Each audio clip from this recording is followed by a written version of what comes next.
patient says, I want to be treated with applied kinesiology. Let us say. Допустим, пациент произносит такую фразу: «Я хочу, чтобы меня вылечили прикладной кинезиологией». But then they say, no, I don't want to do that. I want to have drugs. Потом говорит: «Нет, лучше я буду принимать лекарства». What has caused the change of mind? Что заставило человека передумать? So you've got to,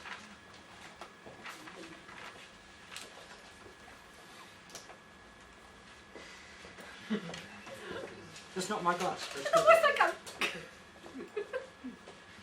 See, you've got a thing about water. Will you sit down? Сядешь уже, нет? The camera is working, so you don't need to wait for me.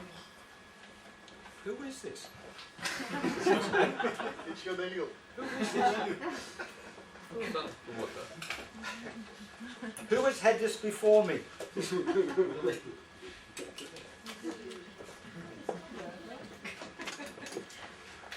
So, thank you.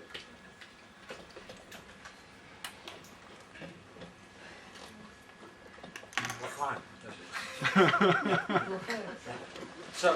So the patient says, I want to be treated with applied kinesiology.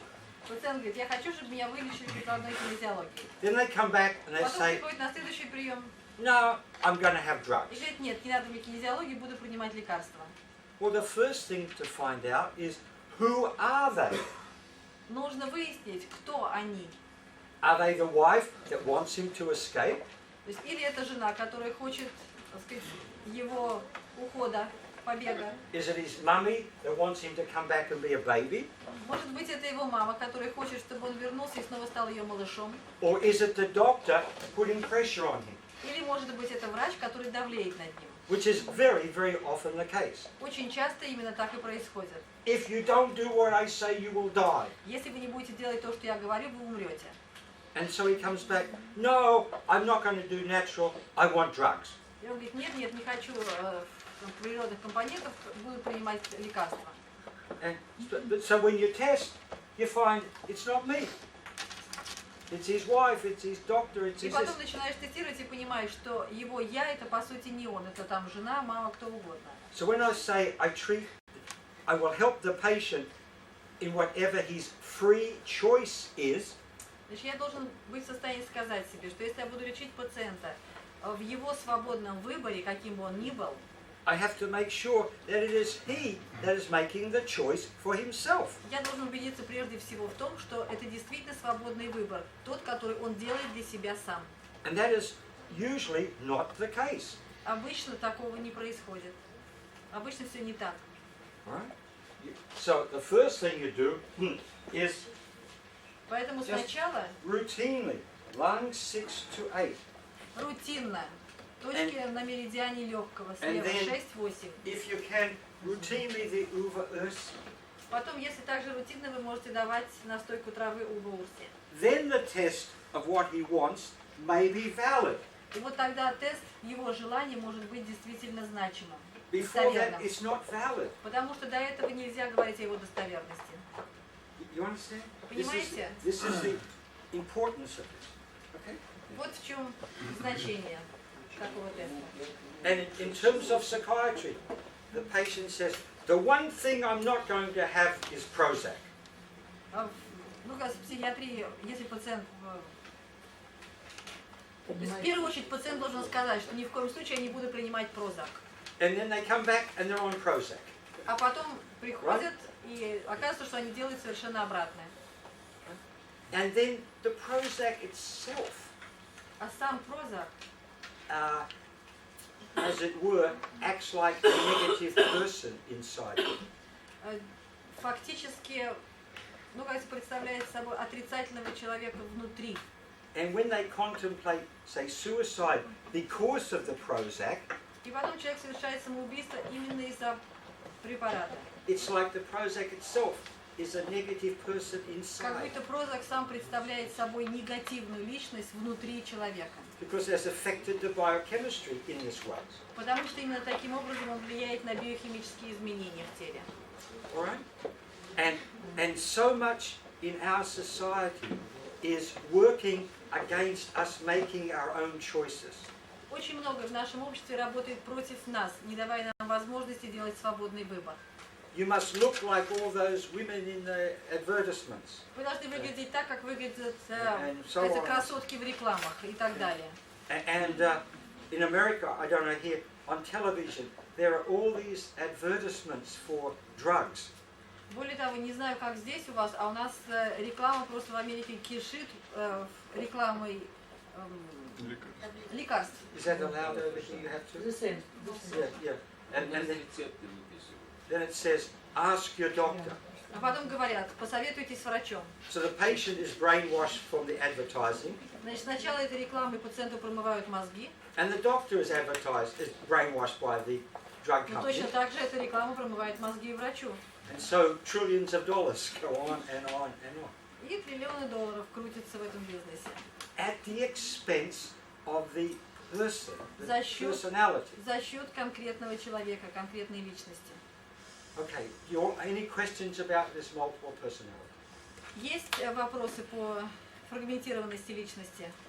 So before you start examining the person, То есть прежде чем вы начинаете обследовать человека, always treat lungs 6 and 8 всегда поработайте с точками на меридиане легкого 6-8.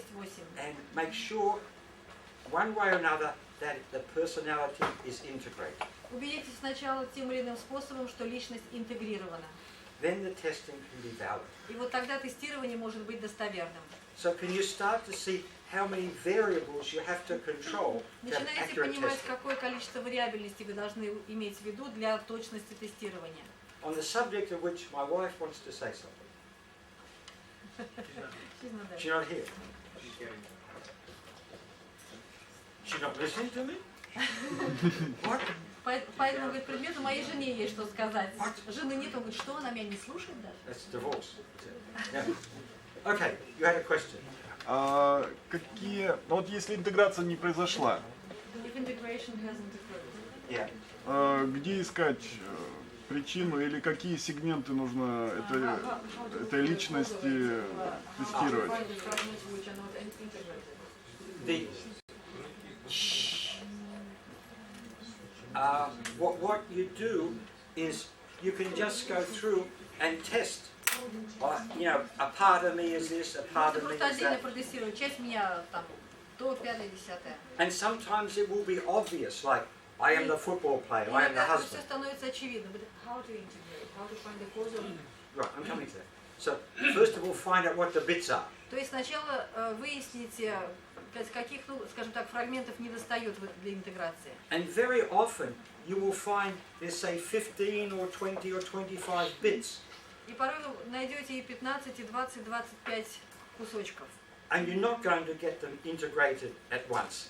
Но за один раз, так сказать, их все не интегрировать. So you're happy if they come back and it's 25, now it's 15, now it's 10, now it's 5. То есть постепенно их сначала может быть 25, потом 15, 10, 5, и уже этим вы должны быть довольны. And usually it comes down to about 2 or 3, Обычно остается 2 или 3. right? So, for example, I had one woman, she starts off with about 25, У меня была женщина, и когда мы начали работать, их было 25. of which she didn't know. Причем она этого сама не осознавала. Now she's down to 3 Сейчас мы дошли до 3, that she knows. до 3, которые она осознает, о которых она знает. One, and she has her own words for this. One, she is the doctor. Причем она это определяет своими словами. Один фрагмент The это second one врач, is the wife. второй компонент жена, And the third is the frightened one. и третий, ну так сказать, напуганное существо. So, if she's in a crazy taxi, she becomes the frightened one. Если она едет с сумасшедшим таксистом, значит, она как раз и есть это напуганное существо. When she gets out of the taxi, she becomes herself. Когда выходит из такси, становится сама собой. Or when she goes through airport security, she Или- becomes the frightened one. Или она снова становится напуганным существом, когда проходит And so- через систему безопасности аэропорта. So she starts to learn when she becomes the negative one. То есть она начинает понимать, осознавать, что ну, в какой момент она становится, ну или приобретает, так сказать, свойства негативного фрагмента. And it's not just a question of what caused the separation. И это, в принципе, не вопрос, что вызвало эту сепарацию. Because of the neurology, Из-за неврологии, because of the neurology, из-за неврологии, because of neurology, they've never been integrated. просто никогда интеграции и не было. Right? So it's a new process. Поэтому процесс для человека это новый.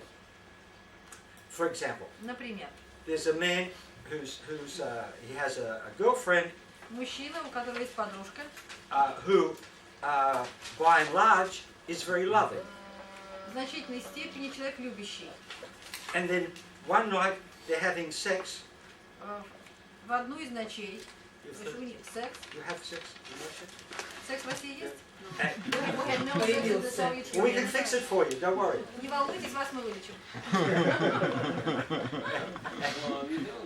Not you, not you. Не вас. You talk too much. You don't do, you talk.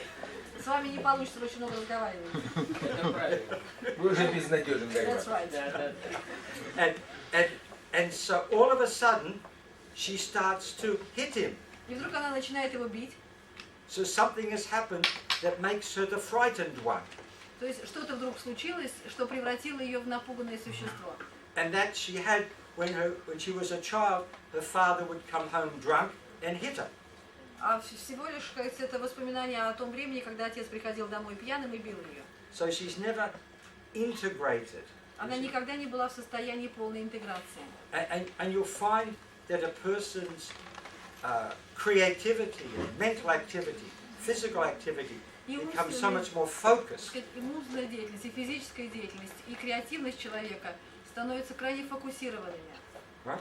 Now, an interesting question for some people Для некоторых интересный вопрос.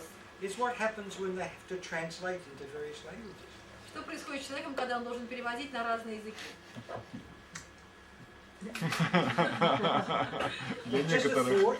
Просто мысль такая. Just a thought. It's even worse than he is in reality. Это No. становится еще хуже, чем есть в No, I реальности. tell you, because I've had many translators over the years, Я на протяжении этих лет работал с большим количеством переводчиков. and she translates as the whole person. Она переводит как цельная личность. How do you know? Сейчас протестируем. Никогда в жизни. Я в большие игры не играю. But many of them don't, and Многие работают не так. they are now the German, they are Сейчас now они, this, вот they сейчас are, они там, And they вот never сейчас did. немец, там сейчас тот, этот. and over time the translation becomes chaotic. И постепенно перевод становится хаотичным. There's a woman who lives not too far from here who has this problem. Есть проблема, not far from where? Here. Есть проблема у женщины, которая живет недалеко отсюда. Какая женщина, кто, чего? Ничего не поняла. You don't know who I mean? A translator who lives near here. Переводчица, которая живет неподалеку. Сергей, Yeah, пока мы с вами сообразили. I didn't mention names. Я не называл имен. So she becomes Будь здоров. he knows. Видимо, и он знает. So Младенец мысли зачихнул, это называется. there's a bit of her that is the Spanish translator. There's a bit of her which is the Russian translator. Кусочек там переводчик с испанского, кусочек переводчик с английского. But not all of Мне her проще, я не знаю translated, испанского. the Russian or whatever it may be. Do you understand? Но она не работает, как говорится, в переводе, ну, как целостная личность. Now, there's one more thing I forgot to mention about cancer from yesterday. И вчера я забыла еще вот что сказать о раке. And Sasha sort of reminded me. Александр напомнил сегодня.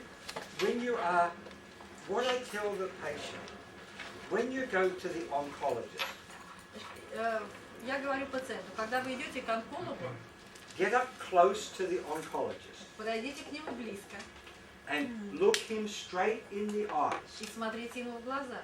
and say, in your experience, И спросите его, how many patients have you cured with this treatment? тем лечением, о котором вы говорите, скольких пациентов вы вылечили? And then it probably is truth. И вот, может быть, тогда вы услышите правду.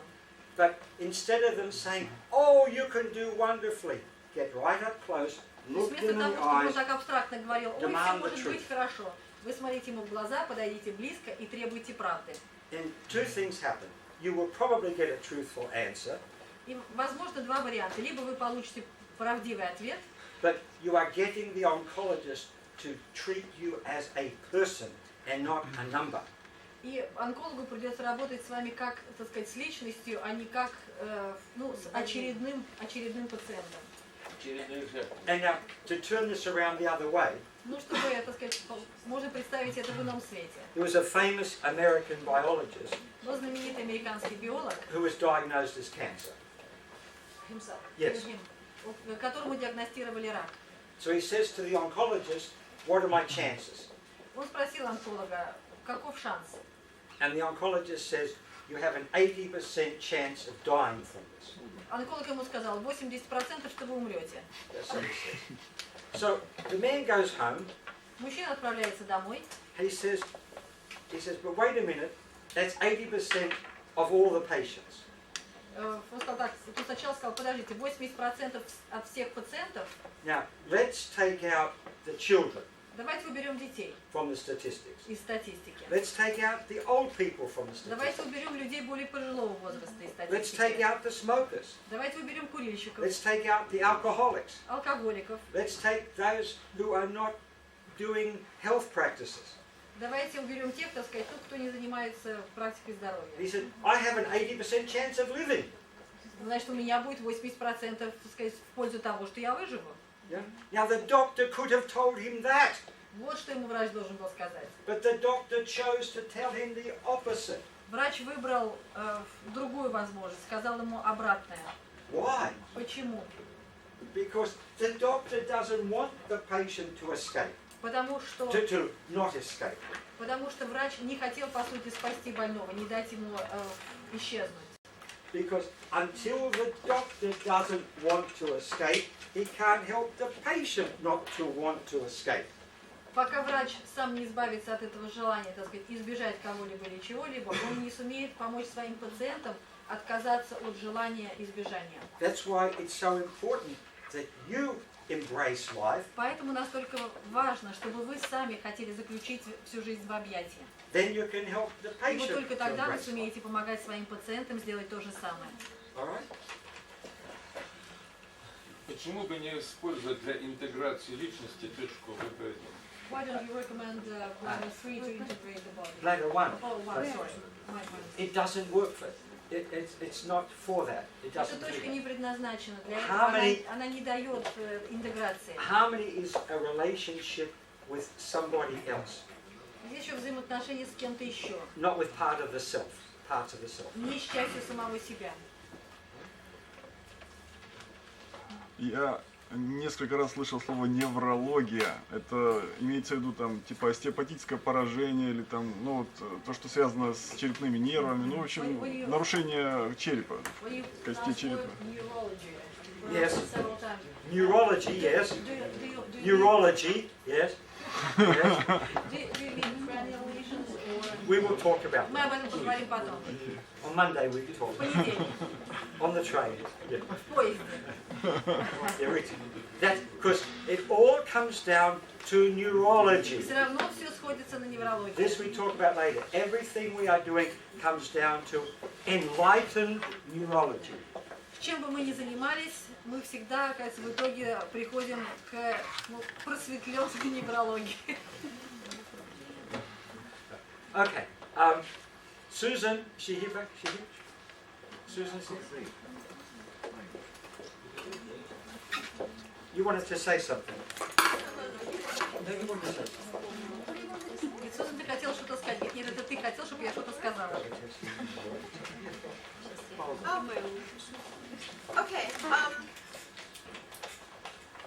What did I say this morning? Let's see. I want to be really clear because it gets very confusing at times about John's work. Порой возникает некоторое, скажем, недопонимание работы Джона. Мне хотелось бы, чтобы все было абсолютно ясно. And we think that these doctors are literally, they are the best people that we've come in contact by heart, by knowledge, by dedication.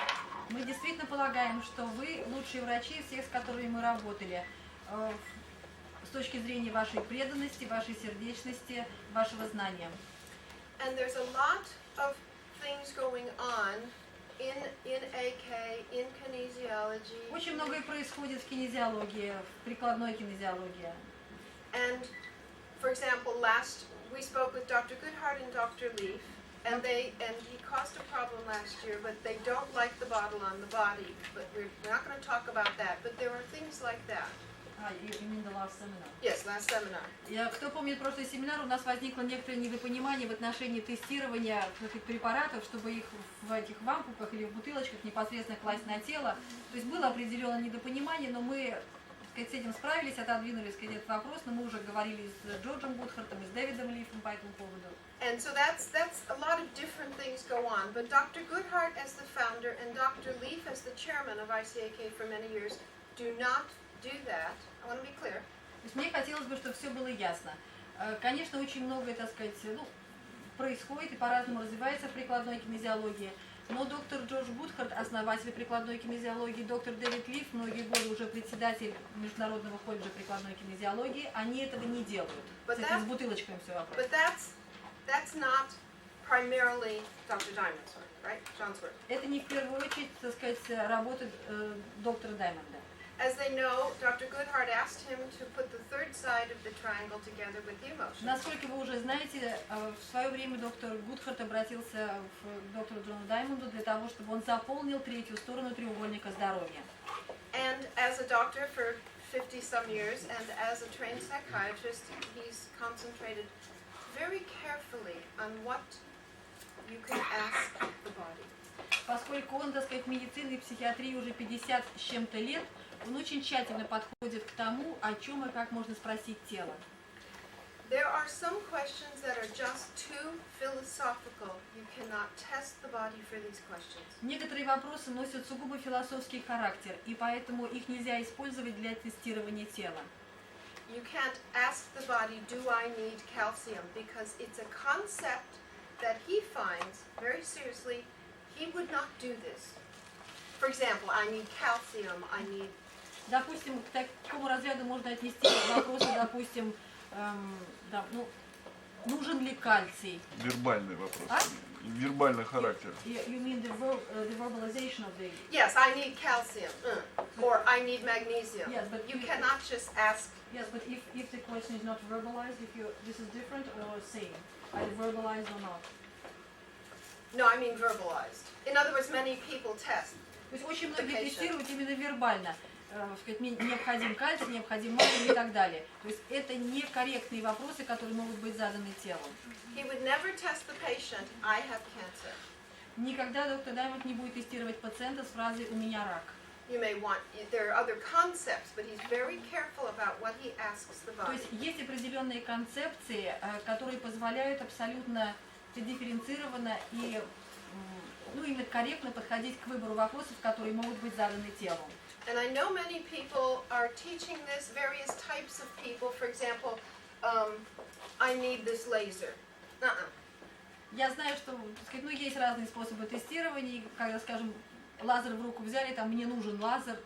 Нет, так не делается. I mean, what they do is their decision. I want to be very clear that is not what he does as the founder of asking the body emotional. Мне просто хотелось, чтобы вы поняли, что есть, так сказать, разница между теми вопросами, которые я вам привела в качестве примера, и тем тестированием, и тем выбором вопросов и подходом к вопросам, которые использует доктор Даймонд, работая с эмоциональной стороной треугольника.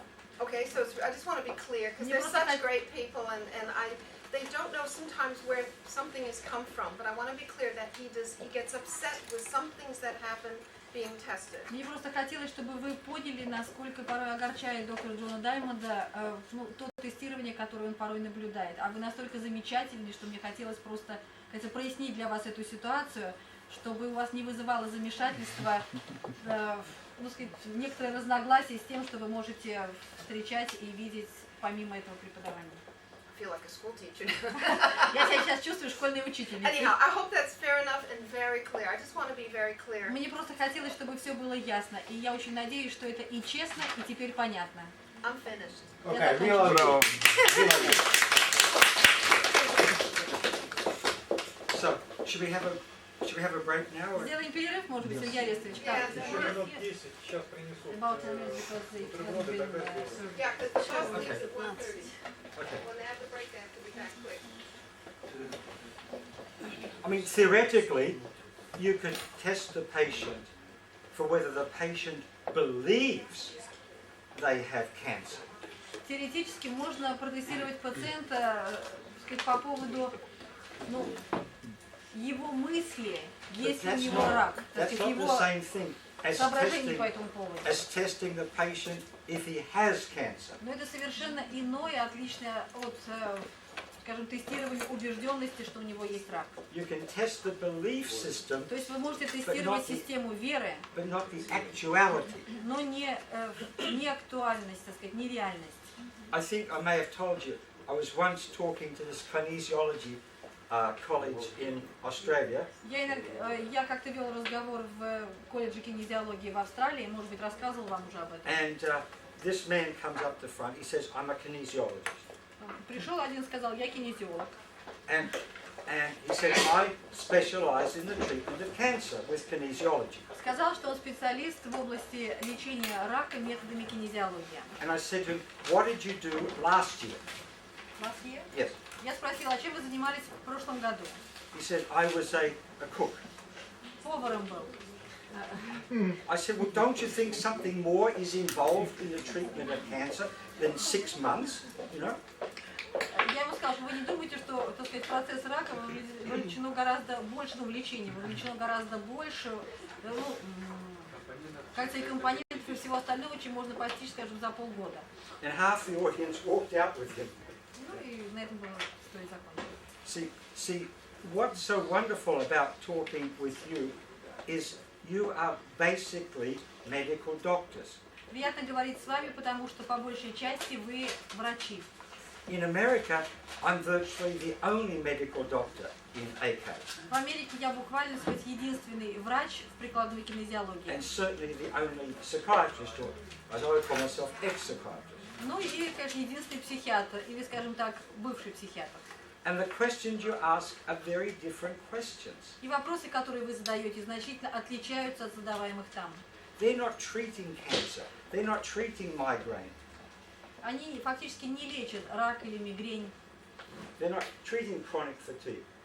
не And so лечат хроническую усталость и так далее. some of it, but they are not taking primary responsibility. То есть в какой-то степени да, но первичной ответственности у них So нет. it's a very, very different world. Это Very совершенно different иной world. мир, очень отличный от вашего. So I thought just before the break, there's many other things I want to say about cancer. Мне, конечно, хотелось сказать очень многое о раке. What? Yes, after the break, yes. Thank you, Mummy.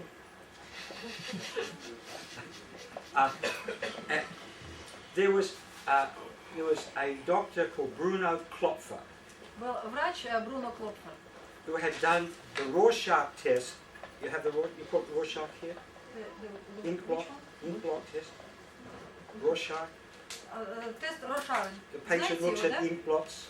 Цветные Тест пятна. Рошар, да. Yes. Have been doing the Rorschach test for about 50 years. 50 лет он занимался проведением этого теста. Что Сереж сказал? Люшера. No, not Lucia. No, no. Я всегда Чернильные говорю, не пятна. путайте меня, я сама запутаюсь. Сказала правильно, не путайте меня никогда. Чернильные пятна, вот сложите размазанные. Да. Чернильные пятна. Тест чернильных пятен. It's a way of looking at the unconscious. То есть это способ взглянуть в подсознание. And he'd been doing this for 50 years. 50 лет этим занимался. And he said he could look at the results of the Rorschach test and say if the patient had cancer, Он говорил, что по результатам этого теста он мог сказать, был ли у пациента рак. and also say whether the patient was likely to survive the cancer or not. И даже мог предположительно сказать, кажется, был ли у человека шанс выздороветь от рака или нет. And these are patients he'd never seen. Причем No. Причем это были те пациенты, которых он не видел. All he had was the results done by other people. Он видел только результаты обследований, проведенных другими людьми. And there was a psychologist some years ago in London В Англии несколько лет назад who один психолог, who was as accurate in diagnosis of breast cancer as biopsy.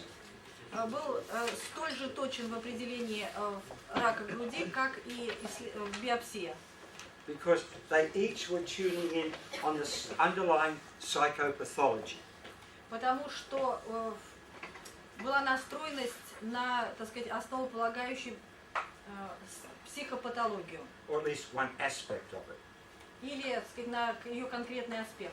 Now, this Cloffer said he got this idea Клофтер говорил, что у него появилась эта идея, when one day he was playing golf with this big oil company executive. когда он работал в гольф с исполнительным директором крупной нефтяной компании. And the man said, I've got cancer. Человек ему сказал, что болел раком. And Cloffer said, I can't believe it. You seem so successful, so Клофтер сказал, important. я не верю, вы настолько самодостаточны, вы настолько, так сказать, активны, уверены, So full of energy. полны энергией. I can't believe you've got Я cancer. просто не могу поверить, что у вас рак. And then when he thought about it, Потом, когда он задумался об этом, he said this man was using all of his psychic energy сказал, что этот человек использовал всю свою психическую энергию in order to maintain his position in life. для того, чтобы сохранить свое положение в жизни. As he said, he was hanging on by his fingernails. То есть висел на кончиках пальцев буквально, So it's like цеплялся. the energy was going into the advertising, but not into the product. То есть энергия была направлена на рекламу, а не на сам продукт. You see? And, you know, you get a big bottle of, a big box of cereal, and inside there's almost nothing. Знаете, как говорится, это может касаться чего угодно. Большая упаковка, а внутри практически ничего. The Красивая большая energy's in упаковка. the box, not in the cereal. И поэтому вся, так сказать, энергия в упаковке, а не в содержимом. Many years ago, when I was working in chest diseases, Много лет назад, когда я работал с болезнями грудной клетки, has anyone here been to Sydney? кто-нибудь был в Сиднее? Well, in the middle of Sydney, there is a big tower, В центре Сиднея стоит огромная башня. which is where the communications are, and hotels and restaurants. There's Там huge и tower. средства связи, и гостиницы, и рестораны. Огромнейшая башня стоит. And this was the man, was my patient, who was the director of this enterprise. Один из моих пациентов был директором всего этого предприятия. And he was an ex-army man, Бывший военный. and he had lung cancer. У него был рак легкого. And he would drive up to the hospital in a big chauffeur car, Он, chauffeur-driven car, то есть он limousine. приезжал в клинику в шикарной машине, там в лимузине, And he'd walk in like he owned the hospital. и входил так, как будто он, кажется, входил в свою собственную клинику. Then he'd lie on the bed and he would collapse. А потом ложился на кушетку, и все было кончено. And we gave him nitrogen mustard or whatever it was in those days. Мы ему сделали инъекции, я не знаю, что это такое. And he'd get to his feet and he'd walk out back to the Он car. приходил в себя и снова важной походкой отправлялся к своей машине. I said, why are you living in these two worlds? Я You are, спросила его, почему ты живешь в таком двойственном мире? you are acting as if you are so healthy, but inside you feel terrible. Делайте вид, что вы абсолютно здоровы, а внутри чувствуете себя просто никудышнее. And he said, if the investors knew how sick I was, they wouldn't finance the building. А он сказал, что если бы инвесторы знали, насколько я болен, они бы не стали вкладывать деньги в это здание. So he was killing himself to get the building finished. То есть фактически он убивал себя для того, чтобы закончить строительство этого здания. And all of his healing energy И was вся going into энергия, his которая appearance. могла быть направлена на лечение, была направлена на сохранение внешней оболочки, Not ее to- внешнего вида. Not to how he actually was. То есть внешне он был совершенно не тем, кем был внутри. And not long after this, I was driving in Michigan in America, Вскоре после этого я ехала на машине в Мичигане, and about every 100 yards on the highway they have big advertisements. и буквально там через каждые 100 миль в трассе стоят огромные рекламные щиты. And it'd be a picture of a beautiful house Картинка красивейшего дома, that you'd want to buy. который, естественно, вы хотели бы купить. But when the car drove past that, Но как только машина проезжает этот щит, there was nothing there. оказывается, что там ничего нет, It was only a fantasy. что это просто фантазия. It wasn't a house, it was just a piece of Дома там paper. никакого нет, это просто кусок бумаги, But you knew как у папы Карла. more money was going into the advertising than into the building of the house. Оказывается, что основные деньги пошли на рекламу, а не на реальный дом. And cancer patients are the ones that put on the best pretense. Вот раковые пациенты очень часто, как говорится, и склоняются к такому, как сказать, внешнему, Демонстрация. внешней демонстрации, да, It's, вылетело слово, придет, скажу. it's very rare for a cancer patient to say, I am really frightened, I'm really Очень worried. редко увидишь ракового больного, который скажет, я действительно очень беспокоюсь, я действительно напуган. They just smile. Они просто улыбаются. Everything's fine, Все хорошо, everything's fine. все замечательно. I have a good oncologist, У меня чудесный everything's онколог, все fine. так хорошо. And you see them getting sicker and sicker, Видишь, everything's как человеку fine. становится хуже и хуже, а у него все хорошо. And they live in this pretend world. То есть они живут в этом нарисованном мире. Why? Почему? Because everything is fine when you want to escape. Потому что все хорошо, когда ты хочешь избежать. Живут в мире притворства. Внешнее притворство. Пришло слово. I've never had a cancer patient say, I am so worried. Никогда не видела ракового больного, который сказал, я так волнуюсь. I had a very interesting medical career at the biggest hospital in Australia. Yes, У меня была очень интересная, так сказать, медицинская карьера в австралийской клинике. I was in and out the three preclinical years. I was in and out as a patient. Yes. Вот этого я не поняла, но переведу, как поняла. В течение 3 лет, Then I да, я had даже не знаю, как перевести. Sorry. Пациент. Ну да, был пациентом, как это? 3 years as in and out as a patient, then 3 years as a student, then 3 years as a doctor. То есть 3 года был пациентом, 3 года студентом и 3 года врачом. Вот так. And I learned more medicine as a patient than the other 2. Я постиг в медицине больше за первые 3 года, чем за последующие 6. О чем были? And the best surgeon technically was the worst man. И технически, так сказать, самым лучшим хирургом был, самый негодный личностный человек. And he would stand at and there'd be like 12 patients in bed. Скажем, в 12 коек, 12 пациентов. And he would stand there and he'd say, well, you've got the cancer and you're going to die. Он приходил и говорил, так, у вас рак, вы умрете. Well, you've got the cancer and you're going to die. У вас рак, вы тоже умрете. Then it's unbelievable. Это просто невероятно. Поверить в это невозможно. And I would watch these patients afterwards, Я наблюдала этих пациентов потом, both during the day and at night. и в течение дня, и в течение ночи. There was never one that got outside upset. Never one that looked upset. Ни один из них не выглядел огорченным. None got angry. None got Ни один не frightened. рассердился, ни один не испугался. I would see heart patients У меня были больные с болезнью сердца sometimes иногда. say, why me? И они говорили, Why me? почему я? I never saw that with a cancer. Никогда не наблюдал подобной ситуации у раковых больных. They were resigned to it То есть они сдавались, because that's what they wanted. не сердились, не возражали, потому что этого они хотели. Движение было в You пол. understand? Понимаете?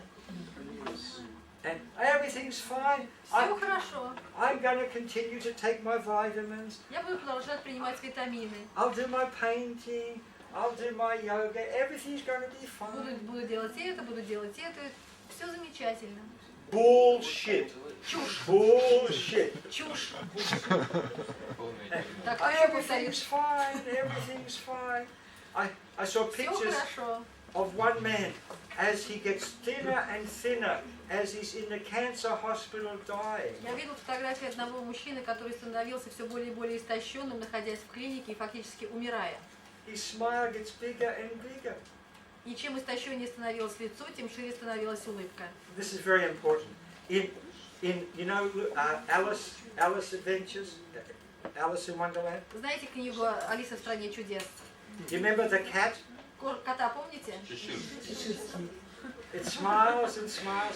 Тоже улыбается и улыбается. In the end, there's just a smile and nothing else. А в итоге за этой улыбкой ничего не стоит, остается только улыбка. Right? So, and they smile and smile. Look, here's my scar. Here's Смотрите, the вот рубец, radiation. Here's вот my была bald операция, head. вот And моя they лысая голова, smile. я For поэтому Christ's улыбаюсь. sake, why are you smiling? Так хочется сказать, улыбаешься ты чему? Let's Чего get- ты улыбаешься? Let's get real. Давайте быть реалистами. You have some. They won't even let you use the word cancer. Они даже не позволяют вам использовать само слово «рак». Yes, deep down because they fear, Да, глубоко внутри они действительно боятся, but they also want. но они при этом хотят. And we have to turn around the escape into embrace. А мы должны сделать ситуацию обратимой и превратить желание избежать в желание объять. That's our task. Это наша задача. And with cancer, it's difficult, Если это случай рака, то это еще very, особенно сложно. very difficult. Очень сложно. Now, we smile, we have coffee, yeah? Улыбаемся и пьем кофе. Улыбайтесь, это многих раздражает.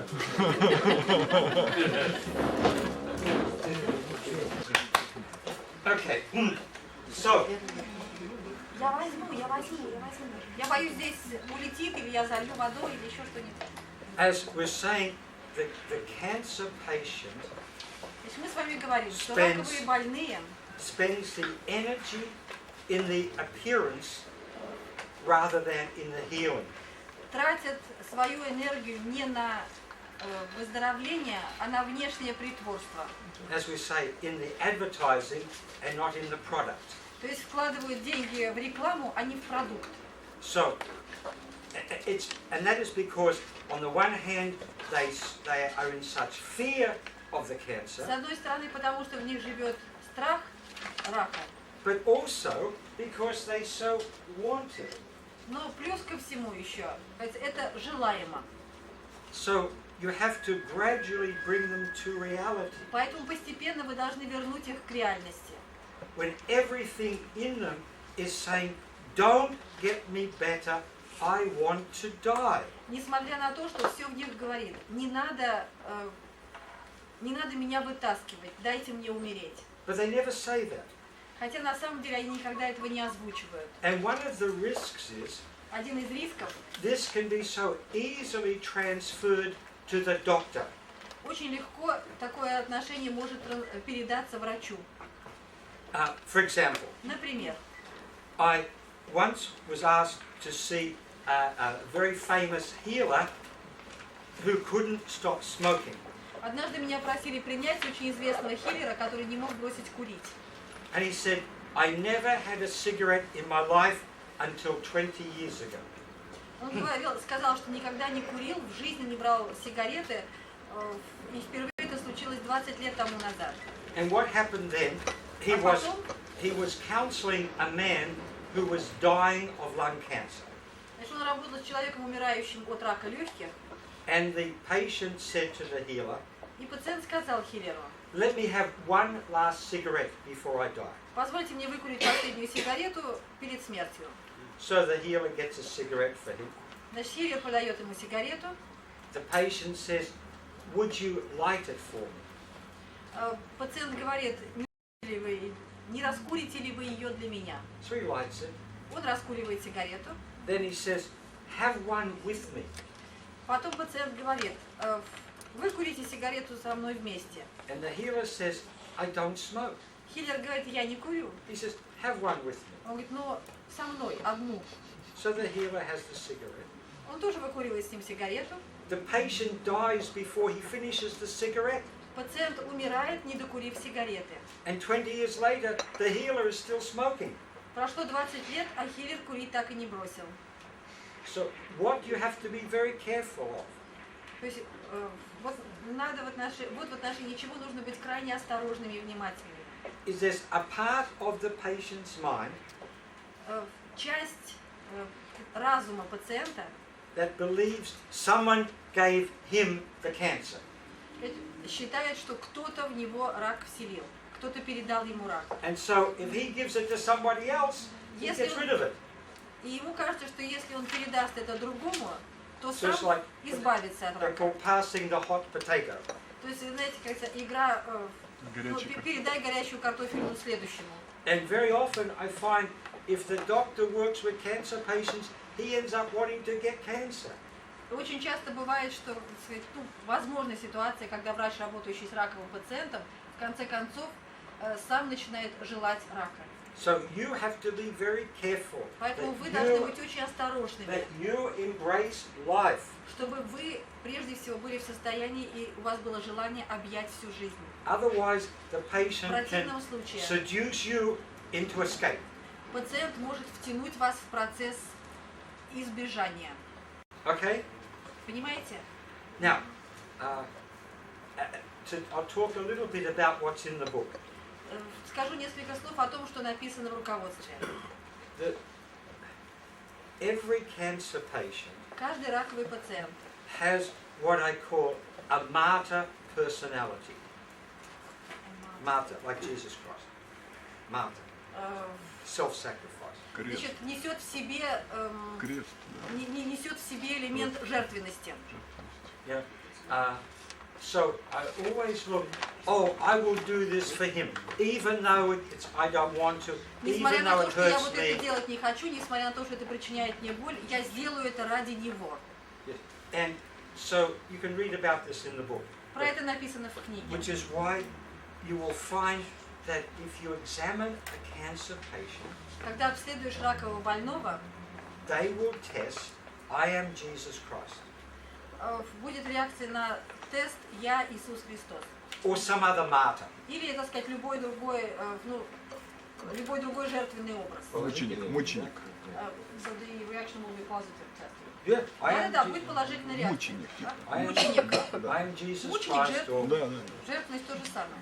and in their unconscious, В подсознании they will test that Jesus Christ died of cancer. так сказать, присутствует идея о том, что Иисус Христос умер от рака. And you can show them pictures of Jesus Christ on the cross. Вы ему можете показать такому больному, так сказать, картинку распятого Христа. But they will still test he died of cancer. Но по-прежнему пациент будет давать реакцию уверенности, что Христос умер от рака. And they will test, I am like Jesus Christ. И будет положительная реакция на фразу, что я как Иисус Well, Христос. to the best of our knowledge, Jesus Christ died without anger. Но для сказать, справедливости ради надо сказать, что Христос умер без As far as we know. злости, насколько мы знаем. But these people have not true martyrdom, Но эти люди, по сути, не настоящие мученики, не настоящие жертвенники. but what we call angry martyrdom. А они представляют собой то, что мы называем озлобленными жертвенниками или озлобленными мучениками. I must sacrifice myself because that person won't do what they should do to be healthy. Я должен принести себя в жертву, потому что другой не хочет делать то, что он должен для себя сделать, чтобы быть здоровым. For example, Например, I saw a woman whose mother had died from Buerger's disease. Buerger. у меня была женщина, чья мать умерла от болезни Бюргера. Не знаю, что это за You болезнь. know, they get this allergic arterial disease and they get gangrene. Возникает аллергическая артериальная болезнь и как следствие гангрена. Болезнь Бюргера. Бюргера. Burger. Бургера. Он говорит, Бюргер. ну хорошо, но вы знаете слово чудесно. Right. And so here she is in the hospital. The mother. Yeah. Мать в больнице. And the mother's had a leg amputated Значит, ампутируют ей ногу. for Burger's disease. Именно по поводу болезни Бюргера. And here she is still smoking. Продолжает курить. So the daughter says, I have to martyr myself for my mother because she won't do what she should do to be healthy. И дочь говорит, что должна принести себя в жертву ради матери, потому что мать не делает для себя то, что должна была бы сделать. Now, strangely enough, Достаточно странно. I've only once found that, say, a husband has martyred himself like this for his wife, Но лишь однажды я видел случай, когда муж принес себя в жертву ради жены. or the wife for the husband. Или жена в жертву ради мужа. But it can frequently be the child for a parent, Но очень часто дети жертвуют собой ради родителей, or a parent for a child.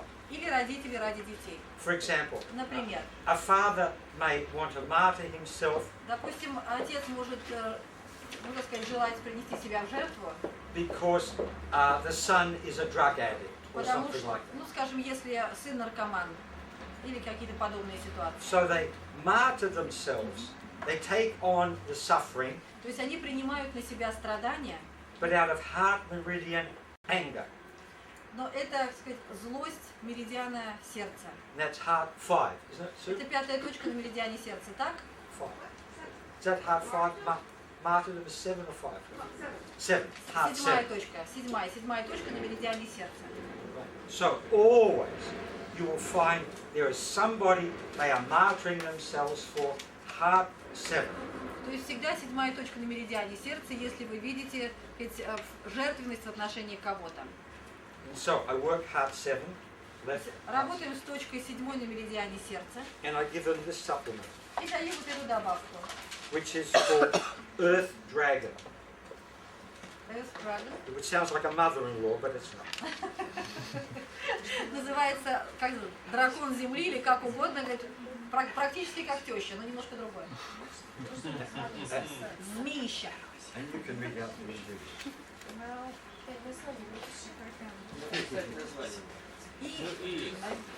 И драк. We have a few bottles here if you want them. Как по латыни называется? Сейчас напишите. Это же биодобавка.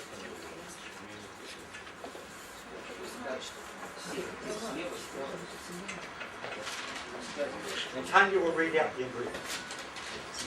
Because she doesn't read glasses. Я потом вам дам название. Давайте дальше сейчас. Потом перепишем. Состав перепишем. Это состав. Потом. Биодобавка. Название написала, а состав... Сузан. Все рассыпала. And yes.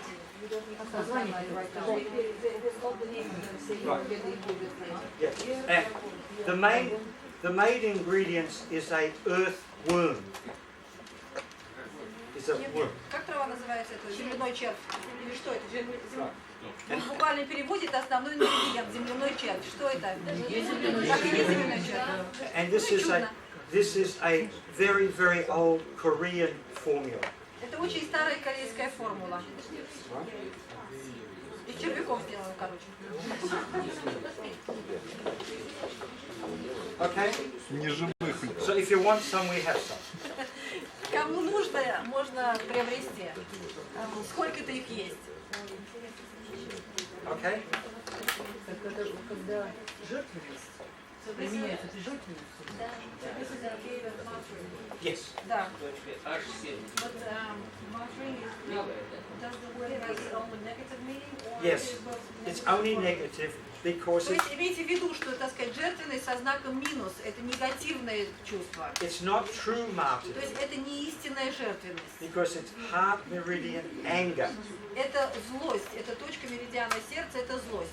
То есть это жертвенность со злостью. I damn well have to martyr myself because she won't do what she should do. То есть, черт побери, я должен жертвовать собой ради там кого-то, потому что тот другой не делает для себя то, что должен делать. Это настойчиво, я думаю, папа сын наркоман. Или нет? And often doctors tend to be martyr type of people. И очень часто такими личностями, так сказать, такими жертвенниками являются врачи. I will take on the patient's suffering, Берет на себя страдания пациента. which is good if you're Jesus Christ, Это хорошо, если вы Иисус Христос. but not if you're not Jesus Christ. А если вы не Христос, это не годится. So make up your mind, are you really Jesus Christ? Поэтому решите сначала для Or себя, pretend для Jesus себя. Christ. Христос ли вы, или вы только притворяетесь? А? Okay. That's part 7, birth drag. То есть 7-я точка на меридиане сердца. So we'll just do one more thing about cancer. Давайте еще вот о чем поговорим в отношении рака. So let me go back to this escape. Давайте вернемся снова к желанию избежать. As I said, very often it relates to primary family problem. Очень часто эта проблема связана с проблемой первичной семьи. It's always to do with escape. С желанием отвержения или избежания. And the person that they really want to escape from А человек, которого действительно пациент пытается избежать, is usually the mother. обычно представлен матерью. Not the real mother, but the Нереальной матерью. fantasy they have of the mother. А нафантазированным образом матери. The earth dragon mother. Right. And now Тем драконом, который нафантазирован, потому что слово дракон есть в названии препарата. there's one other thing we have to talk about in terms of cancer. С точки зрения рака мы должны поговорить еще вот о чем. And in point of fact, all unhappiness, all distress, all stress in life. То есть фактически о любом несчастье, всех несчастьях, всех, так сказать, стрессах, дистрессах в жизни. And it's what we call in English aspiration, Ну, не аспирация должна быть. which is Я должна понять, и не всасывание, должна придумать хорошее русское слово. Аккумулирование. Погодите, пожалуйста. I'll explain. Я так плохо соображаю, вы меня еще путаете. That life has a higher purpose. Значит, у жизни есть высочайшая цель. There's more to life than just making money. There's more to life than Жизнь это just гораздо screwing a больше. girlfriend. Жизнь это гораздо больше, чем любовные отношения с вашей подружкой или зарабатывание денег. There's more to life than just smoking. Жизнь это не только курение. That there's something more. То есть жизнь это нечто большее. We don't know what it is, but we know there's something more. Мы знаем, что она нечто большее, но мы не знаем, так сказать, ну что это. And in English, the word aspiration comes from the same source as spirit. Значит, английское слово, то, что мы хотели обозначить как одухотворенность, скорее всего, то слово, которое мы хотели написать как аспирация, оно имеет тот же самый корень, что дух, скорее всего, одухотворенность, да?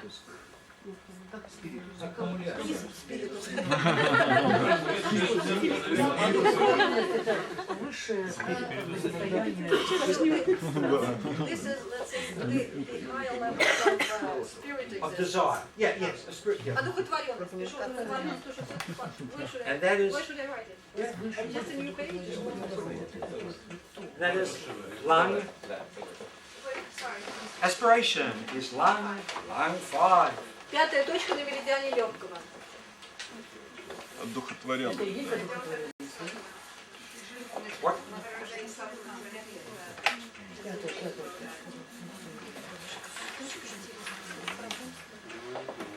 Видно или ничего не видно, что я написала?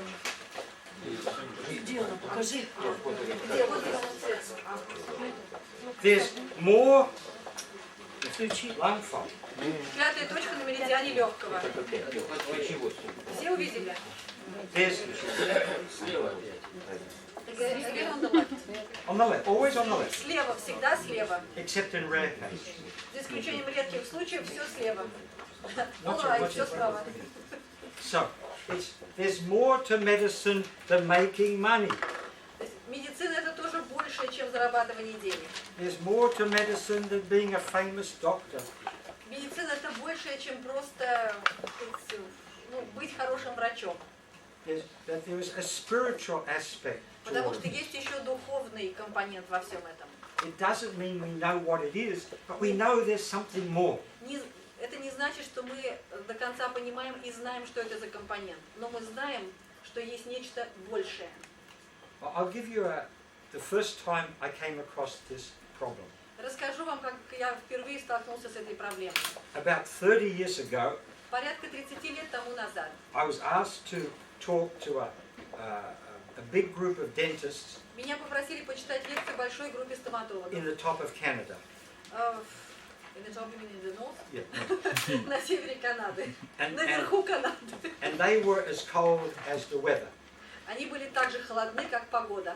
They didn't want to know about vitamin Они C ничего не or хотели знать про anything. витамин С и вообще ни про что. Very practical, money-making dentists. Такие вот стоматологи-дельцы. And that night, I went to my hotel room. I said, what do I do now? Я вернулся вечером в гостиницу и сказал себе, что же мне делать. There's another whole day to go, and this has been terrible for me and for them. Я понимал, что это может стать полным кошмаром и для них, и для меня. When I had a meal, they wouldn't even talk to me. It was terrible. Мы шли там обедать, они даже не хотели со мной разговаривать, но просто жить была. So I turned on the television, Я включил телевизор, and there is a performance of the Beethoven Missa Solemnis. Mass. передавали одно из произведений Бетховена, что я не могу сообразить по-русски, как оно звучит. Лунная соната. Солнечное место? Moonlight Селена. Mун? Mass. Нет. Yeah. Место. Like the cat Missa. Ну да, ну звучит место, я просто, к сожалению, по своей серости не знаю название такого произведения. Now, Beethoven composed two works at the same time.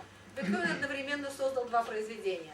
The Ninth Symphony Девятую симфонию and the Mass. и мессу. For the same orchestra, Для того же самого оркестра, same singers, same choir. тех же самых исполнителей и того же самого хора. But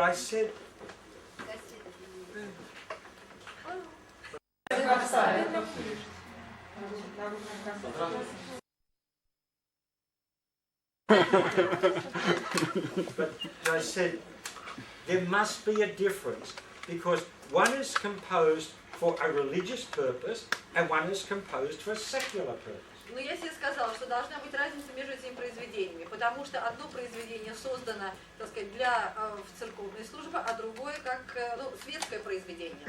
And what I found is that the symphony had a problem with lung 5 that the Mass did not have.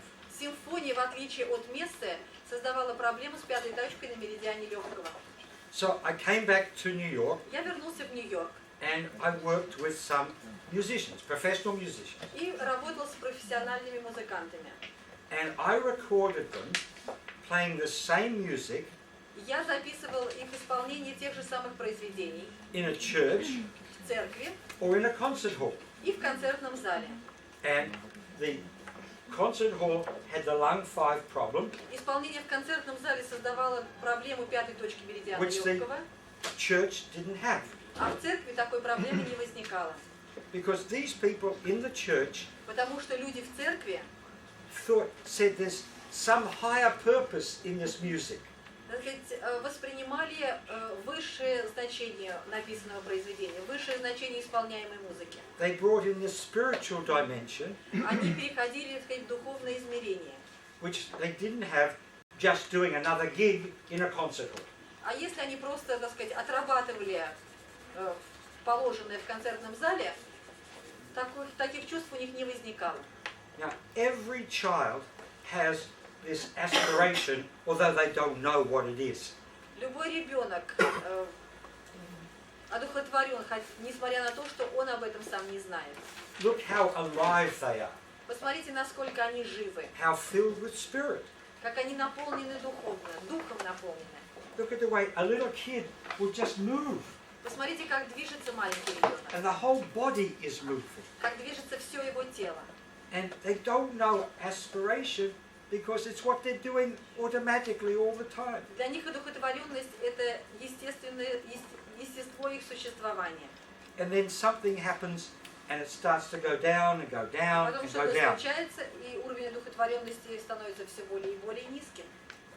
And not in Russia, Не в России, but in other а в countries. других I странах. have tested many doctors Я тестировал очень и очень многих врачей. of very different professions, but Врачей all различных doctors. специальностей, но они все были врачами. And it's very, very rare И крайне редко to find that life has a higher purpose. можно было найти человека, для кого жизнь имела высочайшую цель. And one of the chief problems Одна из основных проблем is that medicine doesn't состоит inspire в том, что медицина не вдохновляет. this. Не вдохновляет этих людей. It's not part of medicine to talk of spirit. Вообще в медицине не принято говорить о духе. It's so practical, it's so Потому что matter of fact, медицина максимально практична. it's so earthbound Она заземлена. that it never rises up. Она никогда не поднимается выше. And so often that problem И так часто relates to the doctor early on having a patient he loved who dies. проблема связана с тем пациентом, которого врач любил и который в итоге умер. And he takes it very badly. Врач принимает это близко к сердцу. And he says, medicine doesn't work. И говорит, что медицина фактически не работает. So he loses his higher aspiration То in есть doing it. он теряет одухотворенность в работе. So he says, I'll do it for the money. И говорит, что будет теперь заниматься той же практикой, но ради денег. I'll do it for the prestige. Для престижа. But the heart has gone out of it. Но сердце в процессе уже не участвует.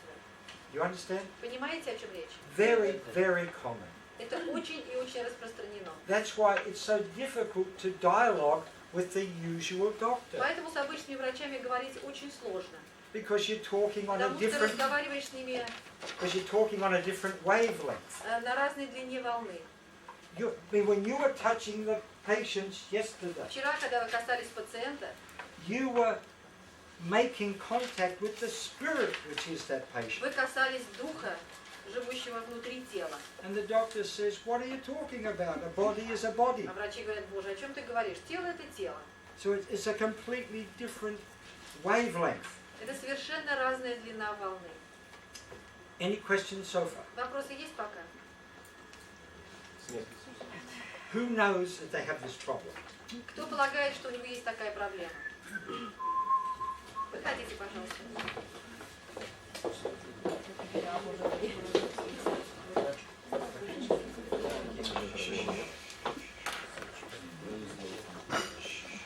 Тихо, тихо, тихо. Ну не слышите, да, что Life has a higher purpose. в жизни есть высшая цель. And it's lung 5. Пятая точка на меридиане легкого.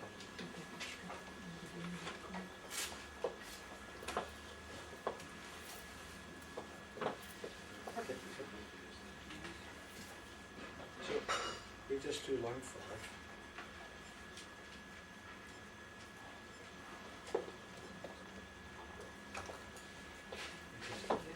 Life has a higher purpose.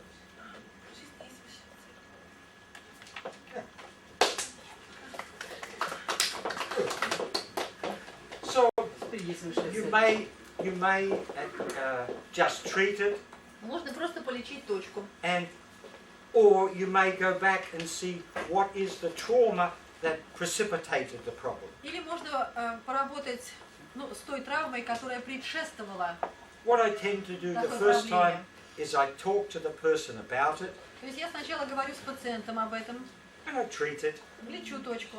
I have no herb for it, Травы нет для этого. and then I see whether it comes back or not. И потом смотрю, рецидивирует ситуация или нет. But every case of cancer will have a serious aspiration problem. Но в каждом случае рака всегда присутствует серьезная проблема одухотворенности. And you read about this in the book. Вы прочитаете об этом в книге. Who else thinks they have this problem? Как по-вашему, у кого еще проблемы есть? Выходите, пожалуйста. No, you're okay. You're У okay. вас все в We treated порядке. you yesterday. Мы вас вчера вылечили. Okay. You took this? You are awake now? Yes? Проснулись? Yes. This man. Why is he doing this? Почему он все время в таком состоянии? Why? Почему? Maybe every night sex.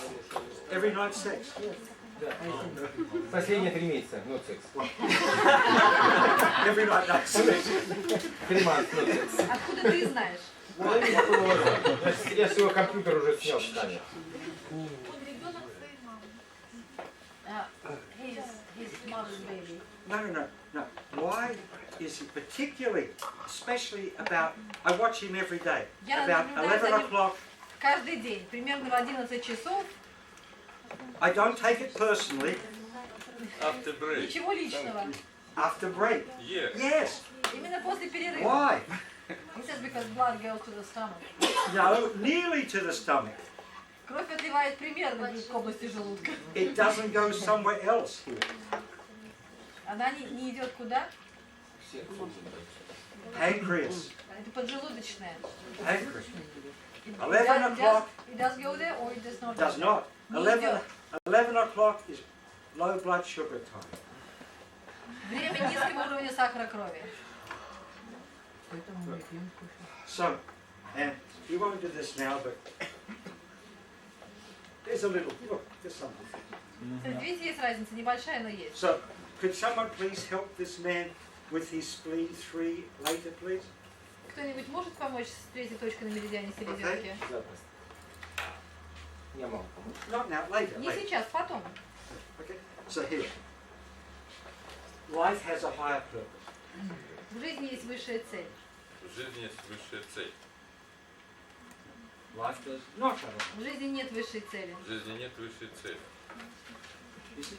Now, do you know the patient that upset you very much, that probably caused this problem? Как по-вашему, есть, ну или был у вас пациент, который именно вызвал эту проблему, который вас очень огорчил? Some patient you really liked who died, who suicided, Допустим, был пациент, который действительно, ну, был вам близок, он вам очень нравился, вы его любили, но он или совершил самоубийство, или умер. maybe back early on. Да, может быть, давно-давно-давно. Нет. 20 лет работали психиатром, знаешь, что это было? Нет. Well, Давайте проверим. Забыли. Давайте проверим. but, so we won't. So what we do is I would just treat it now. Давайте просто Tell him about the problem рассказать ему о проблеме, полечить точку, and see if it comes back. и потом посмотрим, что будет дальше. If it comes back, we try to find out. When. Если If произойдет not, we рецидив, just let it значит, go. мы попробуем иначе. Нет, значит, так и будет. Lung 5. Пятая точка меридиана легкого. And I like these lasers. As I say, I like these lasers particularly because it has this intermittent. You see? Мне особенно нравятся эти лазеры, потому что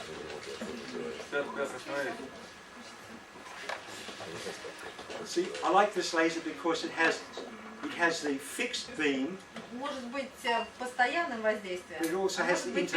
переменным, You see? прерывистым. And I think the intermittent is better. Мне кажется, что этот прерывистый режим лучше, чем постоянный.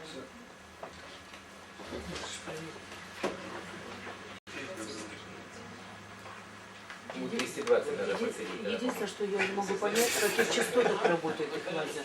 У них не обозначено, маркировки нет. Нет, я не согласна. Это очень Now, важно. now I'm here and I can see his eyes have changed. Я вижу, как уже изменились глаза, потому что я стою рядом и вижу его взгляд. So here. Ну, 220 будет. And when people shut up, I will do the test. And when people shut up, Господа, сидите тихо, пожалуйста, иначе я переведу дословно, что было сказано. В жизни есть высшая цель. right. So life has a heart. В жизни есть высшая цель.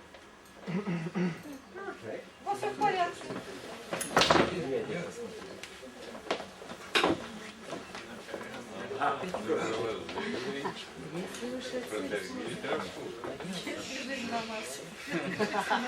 Look, he's awake now. Look, he's Смотрите, awake. проснулся. We have a miracle. Yeah. We have a... Life has a heart. В жизни есть высшая цель. No. No, look. No, that's bad. You see what he did? Выше. What he did is he did that. Видите, вывел руку вперед. You see? We need here, А рука должна быть строго в отведении. not there. В жизни есть высшая цель. Ты жизнь But спрашиваешь? come forward to here, we test again. Давайте еще раз. В жизни есть высшая цель. You see, but it's a false test. Увидели разницу, но тест был ложным. We only want the middle deltoid. Потому что мы тестировать должны только среднюю порцию дельтовидной мышцы.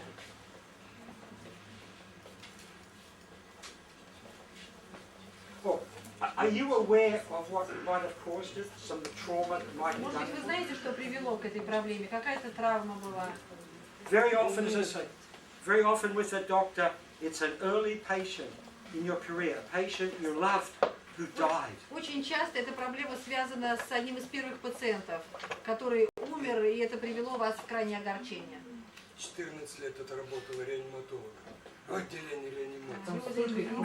Intense care for 14 Помнить years. сложно. He was what? Intense care for many years in resuscitation. In working in Да, intensive care. да, да.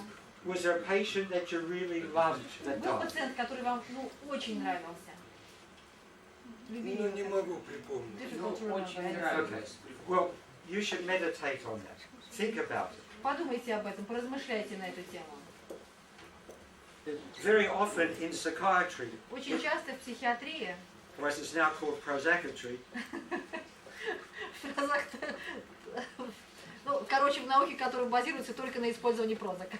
it's an early patient who's suicide. Как правило, эта проблема связана с одним из первых пациентов, который совершает самоубийство.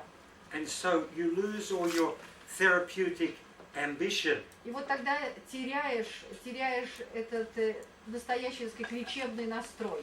And you go through the motions, but the heart is gone. И фактически, так сказать, ну, любое действие уже не сопровождается истинным чувством. The spirit is no longer in it. You understand?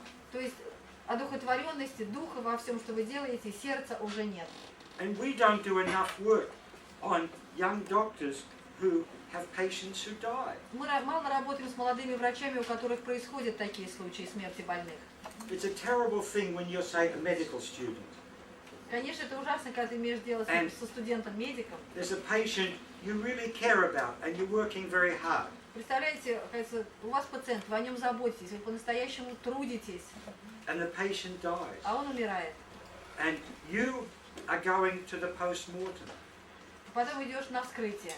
And you've seen this patient alive and now Только dead что видел его живым, а теперь он мертв. and all cut up. Порезанный на кусочки. The brain taken out and everything. Мозг извлечен. It's a horrible thing. Это же ужасно.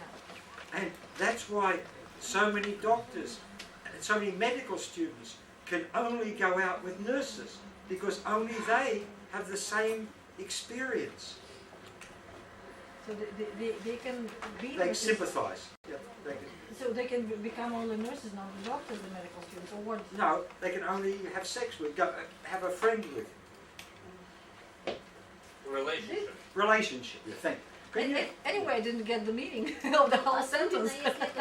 Молодые врачи могут общаться только А с только с- медсестрами, потому что они на одной волне. Ну, ясно. Спасибо. И что? Чё-то ничего не поняла. Там кричали, там кричали. Я тоже потому что не поняла. Нет. Потому что практически студенты-медики предпочитают общение, взаимоотношения только с медсестрами, потому что это один уровень общения, так я поняла, правильно? Так? I don't know, John, it doesn't matter, let's go on. It does. Now, while if the audience wants to understand, I guess I got the words, but I didn't really get the meaning. That's Well- why. It's only nurses and other medical students who have the same situation of having patients they love who die. Вот в чем дело. Фактически, кажется, на одной волне оказываются студенты-медики и медсестры, потому что они находятся в одинаковой ситуации. Только что, так сказать, у них были пациенты, о которых они по-настоящему заботились, и вдруг эти пациенты оказались по ту сторону жизни. So, Вот такая история. the medical student may be going out Thank with you. a female law student, but they don't share the same trauma.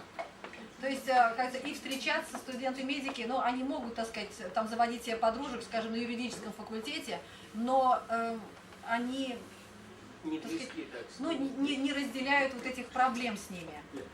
For example, Например, there was a nurse that was very affected like this by the death of a young male patient. Была одна сестра, которую очень ранила смерть молодого мужчины, пациента. And what affected her most is Больше всего на нее повлияло, that it was her job to prepare the body to be taken to the morgue. то, что именно она должна была готовить тело к перенесению в морг. I don't know if they still do it now, Не знаю, делается это сейчас точно так же, but it was her job to tie a bandage around the penis so the bladder wouldn't leak. но именно в ее обязанности входило перевязать половой член для того, чтобы не было кровотечения. So here was a young male patient. Молодой мужчина, пациент. You try a bandage around your penis and see how you like it. Сделайте то же самое себе и посмотрите, насколько вам это понравится. Нет. No, У нас перевязывали член, коллега, у нас этого не делают. they don't do it here, so they They do don't. Good. it. Okay. Maybe they don't do it anyway now, but they used to do Может it. быть, и у нас этого теперь не делают, но раньше делали. And this was a terrible trauma to them. Для нее это была ужасная травма. And from then on, it's just a job. But it's lost its higher purpose. You И потом understand? работа для нее после этого стала просто рутинной работой, утратив высшую цель. And he will have had some experience like this. Наверняка у каждого бывал такой опыт. And some of us get Или over мог it, быть такой and some опыт. don't.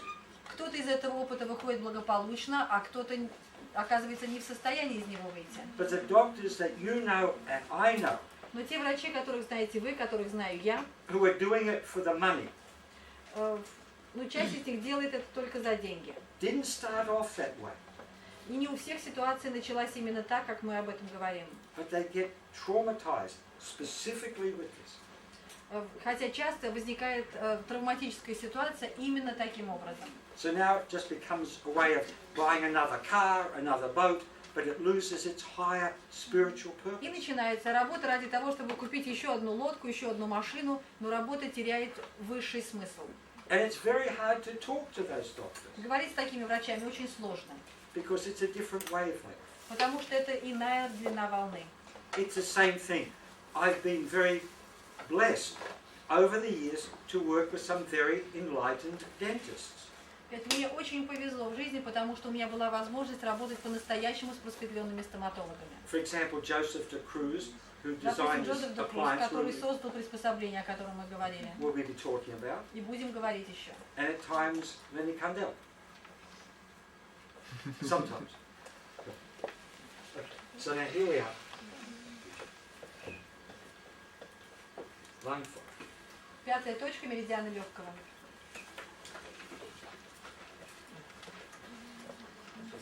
Против часовой стрелочки. Does it, does it matter clockwise or counterclockwise? Это вообще ситуация. В жизни есть высшая цель.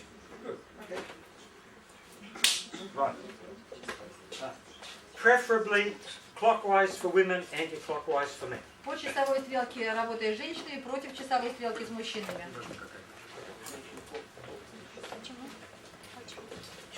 Моя жизнь имеет высшую цель. Моя жизнь имеет высшую цель. Пока стоял, вылечился. So, Хорошая обезьянка.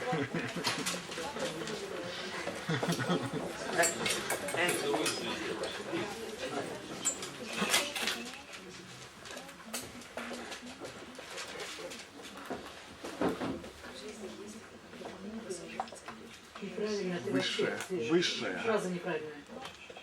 Моя жизнь имеет высшую цель. Sorry, John. Life in general or my life? My life. Конечно. У меня в жизни есть высшая цель.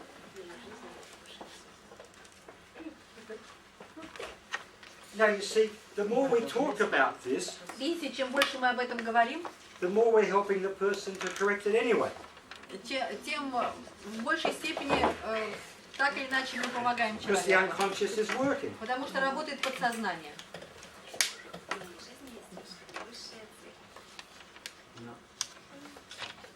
Okay. Do you know what the trauma was? Знаете, в чем дело, What, да? what was the trauma? No, she's not going to say, otherwise she will fall into tears. Was it a patient? Пациент? It was Близкие. someone. John. She said she was I'm not going to talk about it. I just asked if it was a patient. Как раз про... Не будем говорить об этом, не будем. Well, Может, говорить. let's just ask, would it be better if she did tell us and cry? Может, было бы лучше, чтобы она рассказала и расплакалась? So she has the problem now, right? We just tested, she has the Проблема problem. есть. Помните, мы только что тестировали, есть проблема. Maybe if she talks about it, she will then get rid of the problem. Может быть, если она проговорит ее, она от нее избавится. Because maybe it's keeping the problem in, which is why it's still a problem. Потому что, может быть, проблема остается проблемой просто потому, что она остается внутри. It's your choice. Вы сами выбираете. Does someone have any?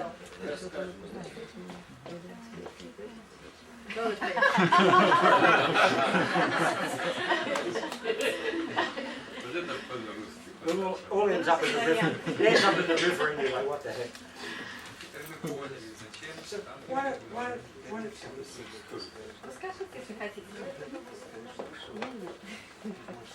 so tell him.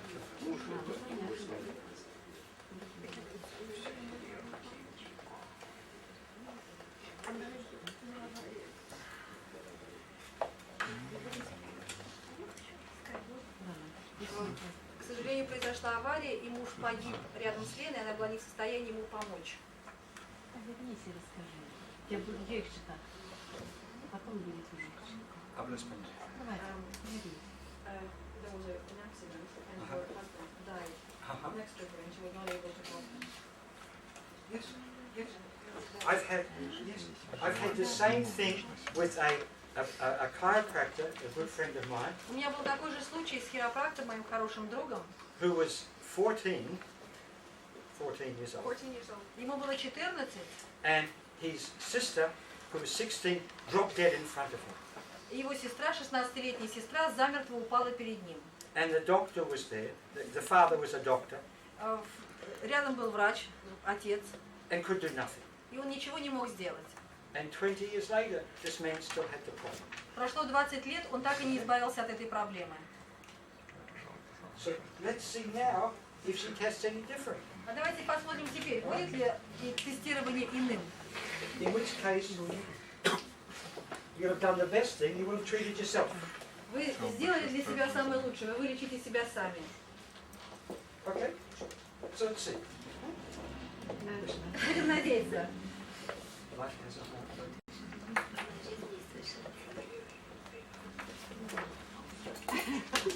Good.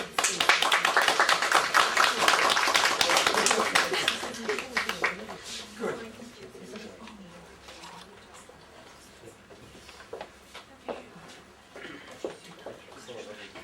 В моей жизни есть высшая цель. В моей жизни есть высшая цель.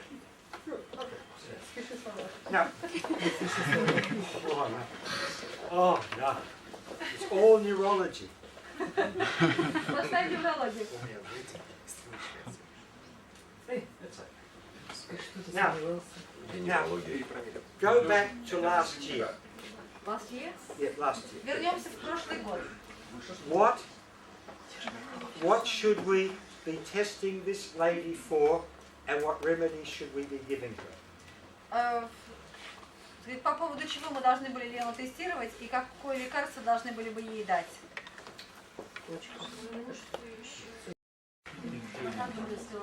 Yes, very Да, good. да.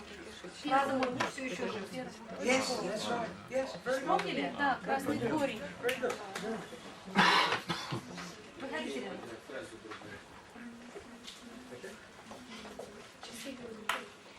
Механические часы. My husband is still alive.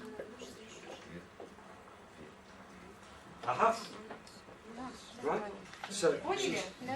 you remember this from last year? Помните прошлый год? Yeah. Did And let you go. Точка первая на канале тонкого кишечника. Small intestine 1.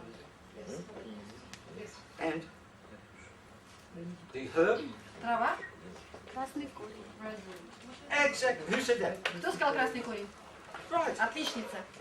So we give her some red root. You see what happens? Дадим красный корень, посмотрим, что будет. Well, because she should let his spirit go. То есть Because she's нужно, still traumatized. сохраняется, как говорится, травма. Вы его не отпустили.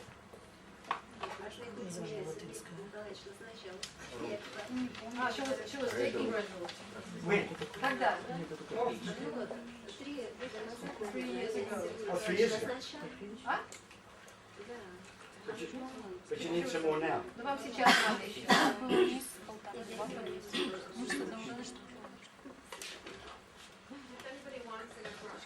So we have something you want to. На продаже есть, поэтому можете приобрести, у кого есть желание. My husband is still. Тихо, тихо, господа, тихо. So the spirit can live on, but the person is dead. То есть дух может продолжать жить, но физический человек мертв. Okay? Do you need some more? Еще? You need some more? Yeah? Okay. Now. So, any questions? Вопросы есть? Вот, Ну? Выражение? Вы можете? Нужно лить. Asking for the permission to ask the question. Да, давайте. Потому что я могу только подтвердить то, что вы говорите, потому что недавно мне у женщины, многорожавшей,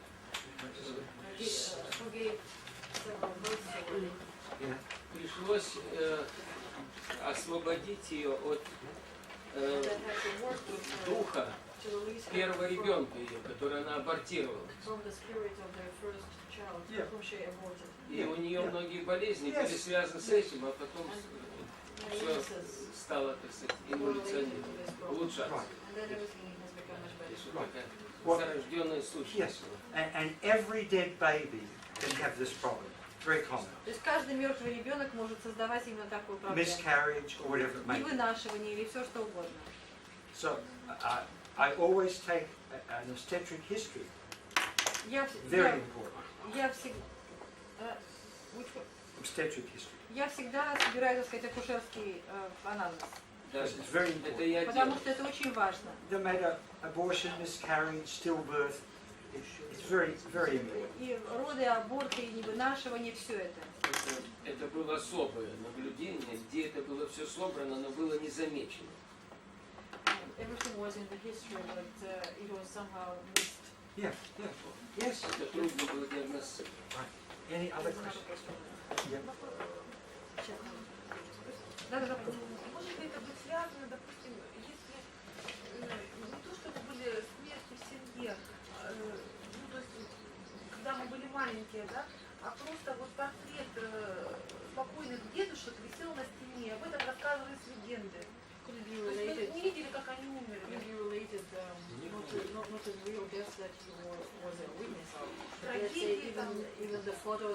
Yes.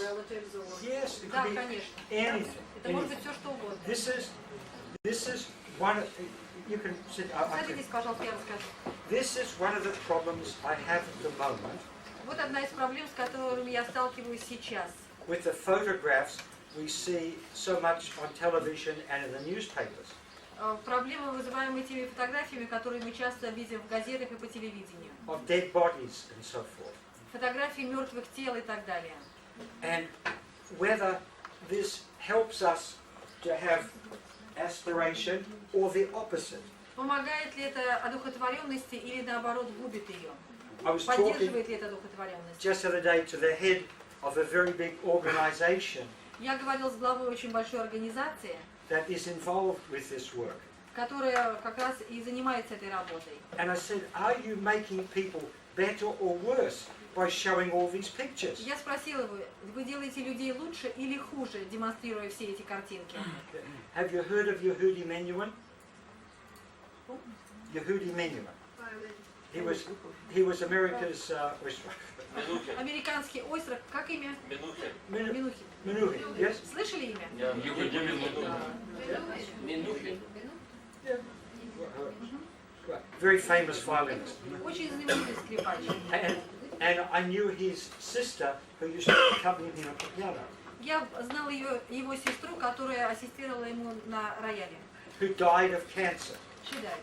Yeah. Она умерла от рака. And her husband had an organization that was trying to stop atrocities. What? Atrocities. Что это? Так, не знаю такого слова. Преступление. Жестокие преступления. Новое для меня слово отлично. А ее муж, кажется, работал в организации, которая как раз и занималась вопросами тяжких преступлений. You've heard of Amnesty International? Борьбы с жестокими преступлениями типа происходит, когда страна воюет со страной и издеваются над народом. А, вот как. Was an organization like Amnesty International, and it was, and this poor woman who was a musician. И эта несчастная женщина, которая была музыкантом, her job was to spend hours and hours looking at all these pictures должна of была torture. часами как говорится, видеть эти картинки, картинки мучений, издевательств. You know, and that's what I think gave her cancer. Мне кажется, именно это и заставило ее заболеть раком. I had a woman from El Salvador. У меня была пациентка из Эль-Сальвадора. Now I'm going to tell you this. Don't take it inside yourselves. Должен вам сказать, не берите это на себя. Her husband was kidnapped. Муж у нее был похищен. And One, you say kidnapped. Yeah. And and one day they throw his body back at her front door. Yeah. И в один день его мертвое тело подкинули ей под дверь. And he has been mutilated in horrible ways. Horrible ways. Ну, издевались над ним, конечно, страшно. And she develops two things.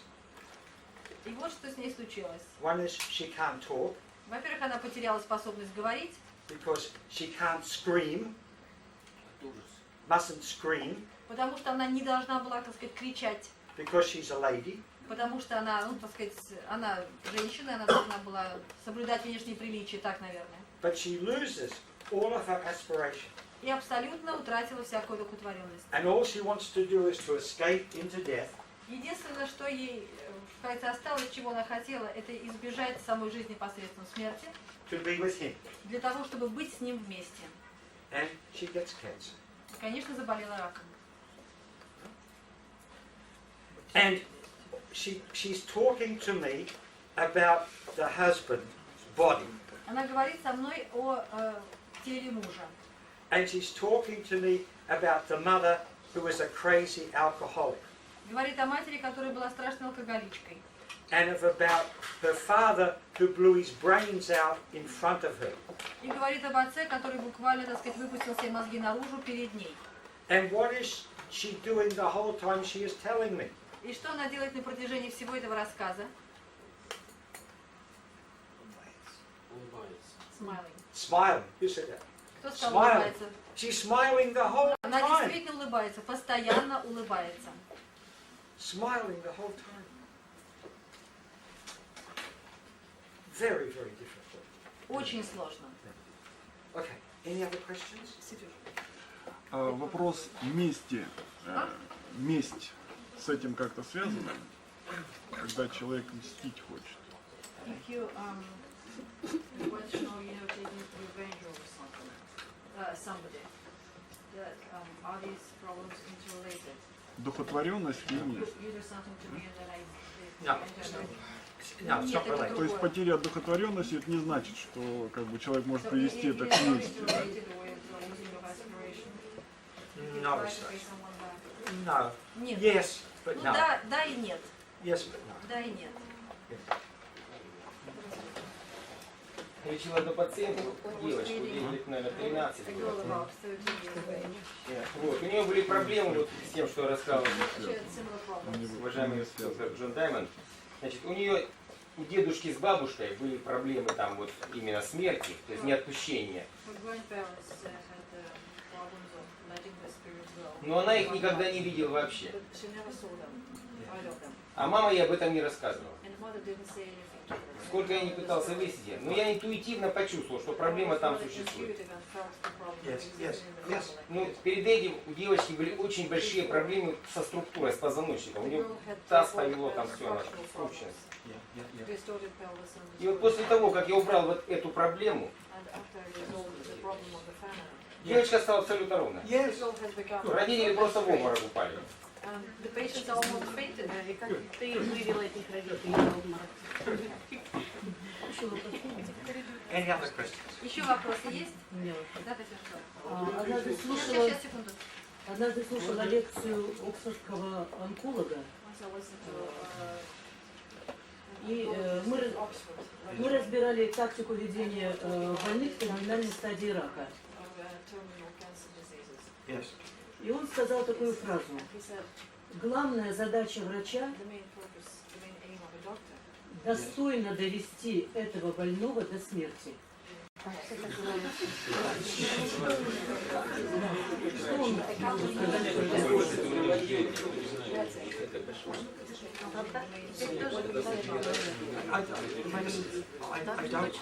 don't quite get it. Say it again. Yeah.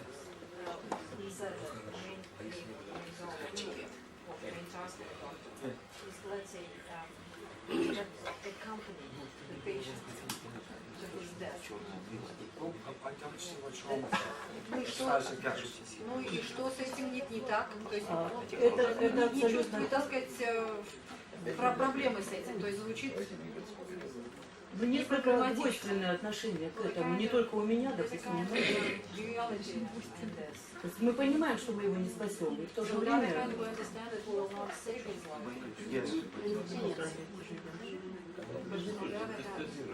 У меня, допустим, двойственность. Двойственность в том, что вот это, так сказать, само слово сопровождение, оно у вас ассоциируется чуть ли не с помощью. Как будто я должна ему дать хорошо уйти и быстрее. Быстрее и хорошо уйти. Быстрее не одно и то же. Нет, то есть это ваш, это... То есть без мучений. То есть это практически та же самая эвтаназия, только официальная, без введения укола смерти. Нет, это спорный.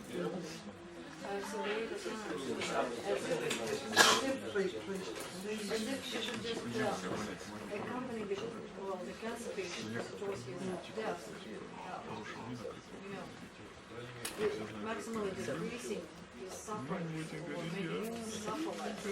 That's it. So without real help, it sounds like that. What do you say about that? You just... I can't see anything. Не видит он тоже в этом ничего такого, что ты сказала. Тихо. I don't see anything wrong Я не with вижу holding the patient as the patient is dying. Is that what you mean? То есть я не вижу ничего плохого, так сказать, именно вот в поддержании пациента, ну, так сказать, в процессе умирания. That's not what you mean. You mean he did nothing more positive? Или вы имеете в виду, что в этот момент, так сказать, сопровождения, как говорится, до смерти нет положительного компонента? Это вы имеете в виду? Я думаю... Сама фраза построения, что твоя задача достойно довести его до смерти. Врач и смерть. Не вернуть его к жизни, а именно довести до смерти. Все, тихо, я все поняла, тихо. At the moment there are 10 conversations. Shh, please. Go. Probably the very phrase sounds negative. Yeah. So you just accompany him to death without giving real support or real help or whatever. Yeah. So not the idea, but the sentence. I understand. Yes. Okay. Now I tell you, many years ago, I had a man. Много лет тому назад. I forget what he had. I think it was some form of leukemia. Не помню уже, какое было заболевание у этого пациента, или миелома, или лейкемия. I forget what it was now. Не помню, что это было в данный And момент. he had these pathological fractures that wouldn't heal. Ну, короче, у него везде были патологические переломы, не заживающие. And he was referred to me by another doctor. Мне его направил другой врач. Because he said he's a horrible man. И сказал, ну он просто человек ужасный. All he does is whinge and moan. Он только бубнит, скулит. And he was, oh, in a terrible state. Ну, и он был в ужаснейшем He состоянии. never washed, he never shaved. Он не мылся, не брился. He had all this old food in his mouth. It was a terrible. Остатки пищи в зубах постоянно. And something happened, but he started to change. Потом что-то произошло, и он начал меняться. Now, I couldn't get him to cure the cancer, Конечно, я не мог его довести до, так сказать, излечения от рака. but I could help him with Но some я of this. мог помочь ему, так сказать, с внутренним огнем, желанием заболеть и приобретением конкретного заболевания. And one day he came to me, this is in New York, Это Нью-Йорк. Значит, однажды он ко мне, у he меня came to me появляется and he said, it's my time to die. и говорит, пришло время умереть. And he said, I want to die looking at the Pacific Ocean.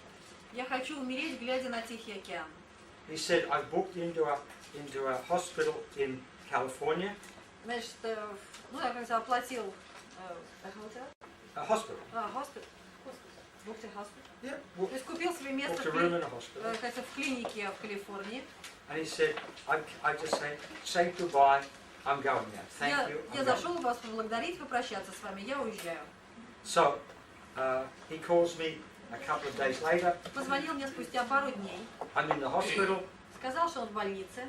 It's my time to die. Пришло время Thank you. Goodbye. умереть, спасибо, до свидания. And the next day he died very peacefully. И, кажется, с миром отошел на следующий день. And 10 years later, Спустя 10 лет his wife was still thanking me for how much he changed. жена продолжала меня благодарить за те перемены, которые в нем произошли. And from wanting him dead because he was so horrible, И вместо того, так сказать, чтобы желать, чтобы наконец он действительно уже покинул этот мир, потому что он был Жена. такой ужасный, she now loved the memory he had of him. она, She had of him. так сказать, бережно хранила память о нем. So, I'll leave you with a couple of death stories. Так сказать, расстанемся на паре историй о смертях. I have examined the life energy in most of Bach's compositions. Я исследовала уровень энергии в большинстве баховских композиторов. The highest energy composition is the last one he ever wrote. Значит, наиболее высокий уровень энергии в последнем из произведений. He was on his deathbed, Он уже был на смертном одре. knowing he would never get up again, Знал, что он никогда больше не встанет. blind, Слеп, very, very weak, очень-очень слаб. and he dictated his last composition Он продиктовал свое последнее произведение to his son-in-law, своему зятю, да. and the composition was called Lord God, I stand before thy throne. Thy throne. You know, where the king sits. Да, то есть, ну, как сказать, Господи, предстаю перед тобой. Ну, вот так в переводе, вот как называется правильное произведение по-русски, извините, я не знаю. If you want to know, it's the 18th and last organ work called the Leipzig Chorale, number 18. 18-й последний хорал. And its opus number is BWV 668. Which number? BWV. Значит, да, произведение, значит, BW, английские буквы. BWV 668. And if you listen to it, 668. 668.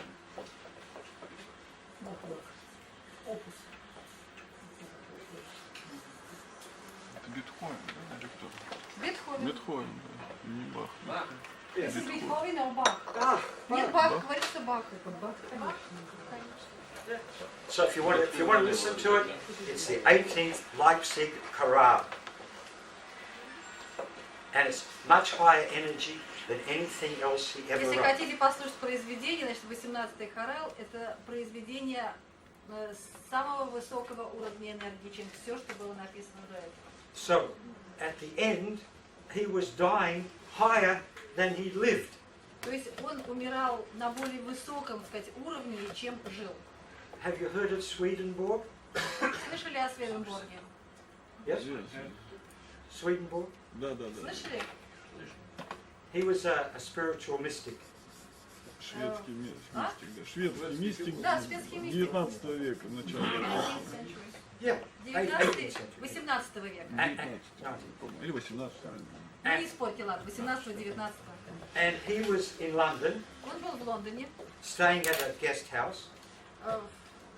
в гостевом доме. He came downstairs and he said to the lady in charge, Спустился вниз по лестнице и сказал там дежурный, или как у них называется. "This is my day to die." Пришел мой день, я должен умереть. So he shakes hands, he thanks her, Поблагодарил ее, пожал ей руку, walks upstairs and dies. поднялся наверх и умер. And the last was Blake. Have you heard of the English poet William Blake? Слышали об английском поэте Уильяме Блейке? So, Blake, his last day on earth, he's lying on his deathbed, Значит, его последний день пребывания на земле. Он лежит на смертном одре. and he does one last drawing of his wife. Джой. Yes. Делает последний рисунок своей жены.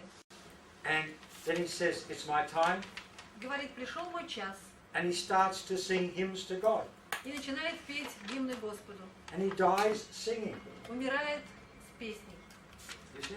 Now, there's a time to not to escape from life, То есть, видите, может настать час не отвержения, не час, так сказать, окончательного бегства, but to actually embrace death, а час объятия смерти. which is what Gandhi did, Это же сделал Ганди. right? So, we don't escape, we shouldn't escape life into death, То есть мы не должны бежать от жизни в смерть. but at the right time, Мы должны в должный час leave life and embrace death. покинуть жизнь, объяв смерть. So I say that death can be a high energy death or a low energy То есть death. можно сказать, что смерть может быть как сказать, высоко энергетической, так и As низкоэнергетической. we can have high energy lives and low energy lives. Точно таковыми могут быть и жизни. Может быть жизнь на низком уровне энергии, а может быть жизнь на очень высоком уровне энергии. And to a large extent, it depends on И в значительной aspiration. степени это зависит от одухотворенности. That's enough for today. That'll keep you busy. Уже есть о чем подумать. Наверное, на сегодня этого разговора достаточно. Okay? No, it's enough. Достаточно. Okay, we'll see you tomorrow. Thank you. Увидимся завтра. Спасибо.